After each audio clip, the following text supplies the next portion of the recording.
अब सौंप दिया इस जीवन को, अब सौंप दिया इस जीवन को, सब भार तुम्हारे हाथों में, साईनाथ तुम्हारे चरणों में, साईनाथ तुम्हारे चरणों में। साईं जीवन माला प्रस्तुत करते हैं श्री साईं सच्चरित अध्याय 42, कथा मेरे शिरडी के साईनाथ की। हर दिन की भांति आज हम आप सभी को और स्वयं शिरडी के साईनाथ महाराज को श्री साईं सच्चरित अध्याय 42 की पावन कथा साईनाथ महाराज को सुनाने जा रहे हैं। और बाबा की ये कथा हमें साईं बाबा के आदेशानुसार और श्री साईं बाबा के परम प्रिय मानस शिष्य श्री कैलाश चंद्र गुप्ता जी के आदेशानुसार साईं की द्वारका माई में हम बाबा को सुना रहे हैं, ताकि साईं संसार में फैले इस महामारी का नाश करे। और आज के इस अध्याय में हम आपको लेकर चल रहे हैं शिरडी के साईं बाबा की महासमाधि की ओर। तो आप सभी इस वीडियो को, इस कथा को अंत तक जरूर सुने और बने रहें। ओम साई राम। स्वागत करता हूं आपके अपने चैनल पे। मैं हूं राम गुप्ता, सह सचिव श्री साईं बाबा सेवा आश्रम करगी रोड, कोटा से। तो अगर आप सभी बाबा के इस चैनल पे नए हैं तो जल्दी से सब्सक्राइब कर लीजिए, बेल आइकन को ऑन कर दीजिए, ताकि सर्वप्रथम आप बाबा के इस वीडियो को, मतलब साईं सच्चरित के कथा के वीडियोस को सर्वप्रथम प्राप्त कर सके। और आप सब्सक्राइब निःशुल्क कीजिए, कोई चार्ज नहीं है सब्सक्राइब करने का। और सब्सक्राइब करके आप साईं की द्वारका माई में प्रवेश करें। साथ ही अगर आप साईं बाबा के इस धाम के साईं जीवन माला के पर्सनल सदस्य मेंबर्स बनना चाहते हैं तो ज्वाइन बटन को क्लिक करके आप प्रवेश कर सकते हैं। स्वागत है आप सभी का आपके अपने चैनल पे। तो चलिए प्रारंभ करते हैं। जयकारा मेरे शिरडी के साईनाथ का, बोलिए सांची दरबार की जय, शिरडी वाले साईं बाबा की जय। महासमाधि की ओर। भविष्य की आगाही और रामचंद्र दादा पाटिल और तात्या कोटे पाटिल की मृत्यु को टालना, लक्ष्मीबाई शिंदे को दान, समस्त प्राणियों में बाबा का वास और अंतिम क्षण, बाबा ने किस प्रकार समाधि ली, इसका वर्णन इस अध्याय में किया गया है। तो आप सभी से आग्रह, ये श्री साईं बाबा की महासमाधि पर कथा है, इसे बीच में बिल्कुल ना छोड़ें और अंत तक सुने और सभी को प्रसारित करें, ताकि सभी जान पाए बाबा की महासमाधि का राज क्या था।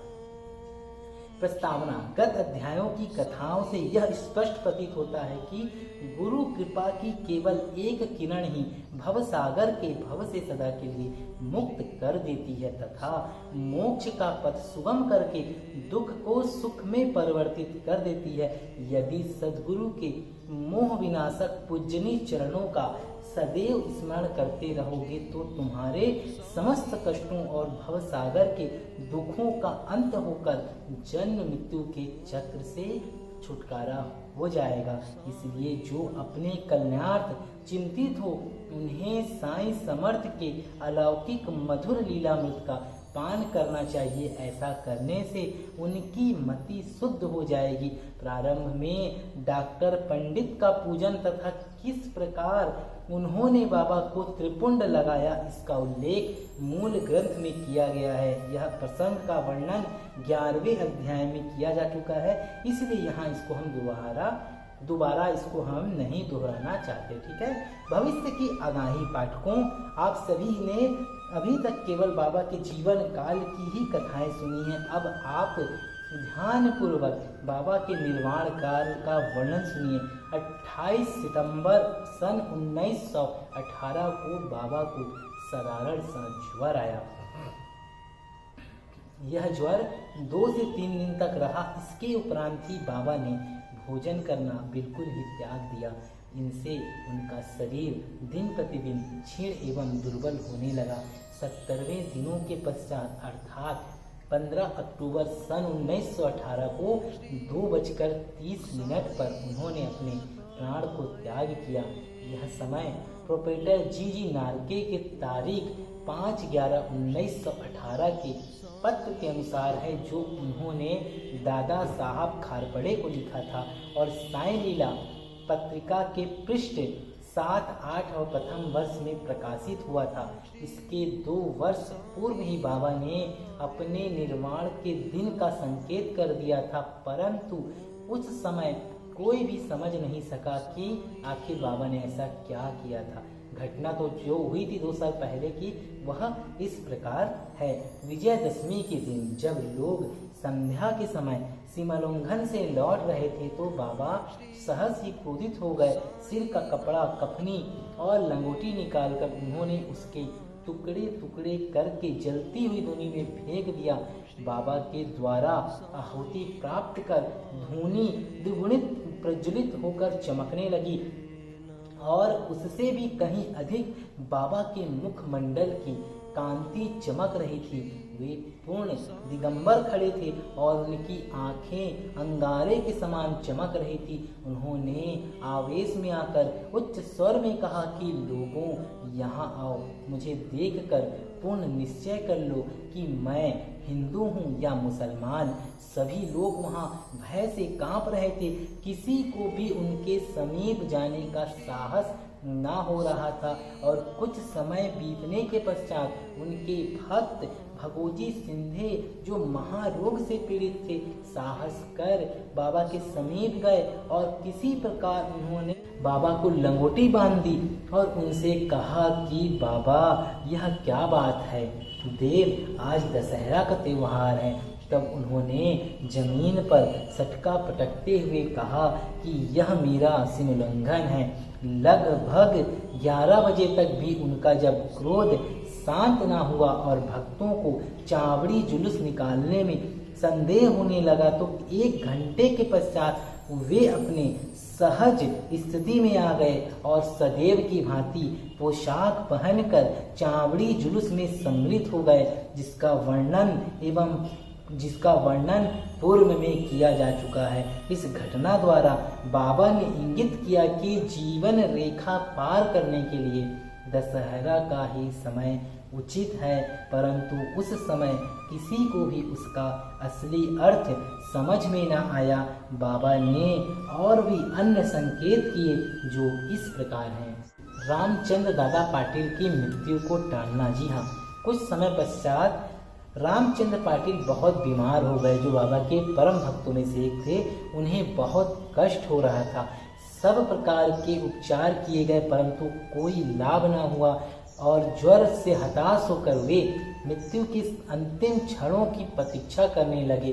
तब एक दिन मध्य रात्रि के समय बाबा अनायास ही उनके सिराहने पर प्रकट होकर कहने लगे कि मैंने अपने जीवन की समस्त आशाएं छोड़ दी हैं। अब कृपा कर मुझे तो इतना निश्चित बतलाइए कि मेरे प्राण अब कब निकलेंगे। दया सिंधु बाबा ने कहा कि घबराओ नहीं, तुम्हारी हुंडी वापस ले ली गई है और अब तुम शीघ्र ही स्वस्थ हो जाओगे।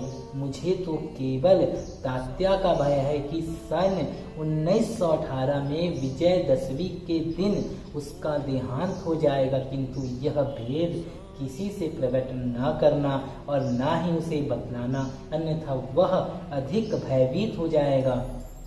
रामचंद्र अब पूर्ण स्वस्थ हो गए परंतु वे तात्या के जीवन के लिए निराश हुए। उन्हें ज्ञात था कि बाबा के शब्द कभी असत्य नहीं निकल सकते और 2 वर्ष के पश्चात ही तात्या इस संसार से विदा हो जाएगा। उन्होंने ये बात बाला सिंपी के अतिरिक्त किसी से भी प्रकट न किया।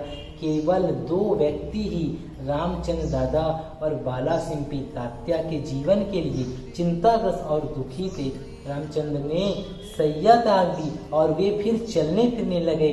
समय तेजी से व्यतीत होने लगा और सके संवत 1840 का भाद्रपद समाप्त होकर अश्विन मास प्रारंभ होने ही वाला था कि बाबा के वचन पूर्णतः सत्य निकले और तात्या बीमार पड़ गया और उन्होंने चारपाई पकड़ ली। उनकी स्थिति इतनी गंभीर हो गई कि अब वे बाबा के दर्शन को भी जाने में असमर्थ हो गए। इधर बाबा भी ज्वर से पीड़ित थे। तात्या का पूर्ण विश्वास बाबा पर था, पर बाबा का भगवान श्री हरि पर, जो उनके संरक्षक थे। तात्या की स्थिति अब और अधिक चिंताजनक हो गई। अब वह हिल-डुल भी ना सकते थे और सदैव की भांति बाबा का ही स्मरण किया करते थे और बाबा को ही पूजा करते थे। लेकिन कहते हैं ना, कौन छुएगा उसकी परछाई, जिसको बचाने वाला शिरडी का साईं। आखिर तात्या के साथ क्या हुआ? क्या सही में तात्या ने विजयदशमी के दिन प्राण त्याग दिए? यह सभी जानने के लिए आप श्री साई सचित अध्याय 41 की ये पावन कथा का अगला पार्ट जरूर देखें और जरूर महसूस करें कि साईं की समाधि से पूर्व आखिर तात्या पाटिल की मृत्यु हुई या नहीं हुई, किस प्रकार बाबा ने उसकी रक्षा की। बाबा आप सभी का भला करे, क्योंकि श्री साई सचित महाग्रंथ की ये पावन कथा अभी जारी है। आप लोगों से आग्रह कि आप सभी बाबा के इस महाग्रंथ का पाठ अपने घर भी करें और प्रतिदिन एक अध्याय जरूर करें, साईं को सुनाएं और जो पाठ करता है उसके जो चमत्कार होते हैं वे आप स्वयं देखेंगे। बने रहें साईं जीवनमाला के साथ। तब तक के लिए ओम साईं राम।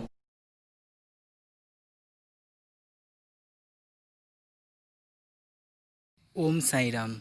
आप सभी पे शिरडी के साईं की अपार कृपा बनी रहे।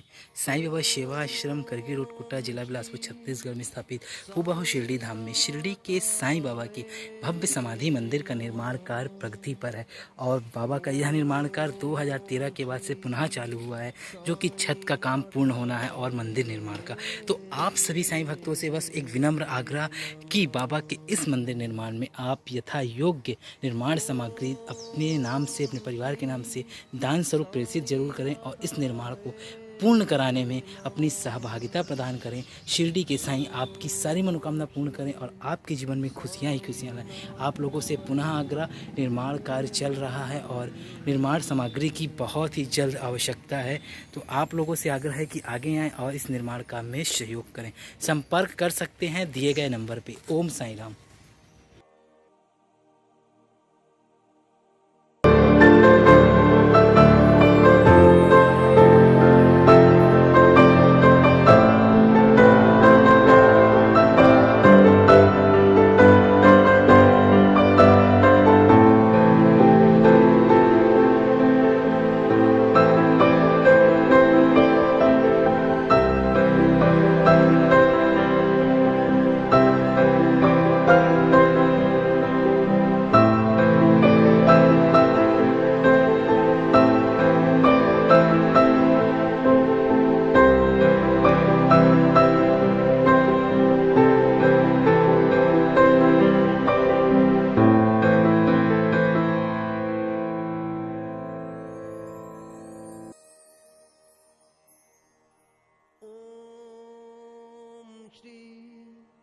साईनाथाय